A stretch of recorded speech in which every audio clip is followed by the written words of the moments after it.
Les qualités exceptionnelles du leader aux commandes d'une entreprise ont longtemps été considérées comme un gage de réussite.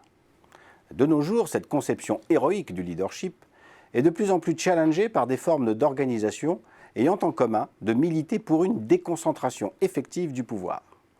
Ce sont des organisations dites apprenantes, organiques ou autogérées. Cela nous amène à considérer deux thèses concurrentes.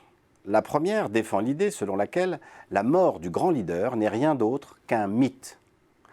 Pour Abraham Zaleznik, un ardent défenseur de cette thèse, les entreprises ont cruellement besoin de véritables leaders, courageux face aux adversités, audacieux quand des opportunités se présentent, curieux d'apprendre et de découvrir de nouvelles façons de faire, mais également capables de remettre en cause l'ordre établi, tout en influençant positivement les désirs et les ambitions de leur entourage.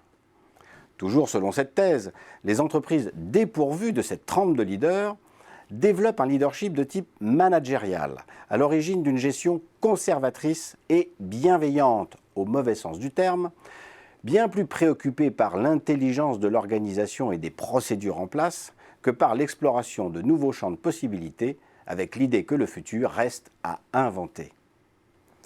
L'autre thèse est notamment défendue par Philip Slater et Warren Bennis, pour qui la démocratie dans les entreprises est inévitable, surtout dans un monde en perpétuelle transformation où l'efficience organisationnelle ne peut progresser qu'avec un système démocratique.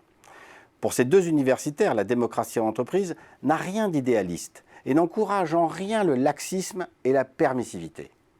La démocratie est définie ici comme un modèle de fonctionnement décentralisé et égalitaire, dont les valeurs encouragent la communication et l'expression de ses sentiments à tous les niveaux, où les décisions sont prises en fonction de la pertinence des idées, indépendamment du rôle et du statut de son auteur, et où on préfère, en cas de conflit, le consensus à la coercition ou au compromis.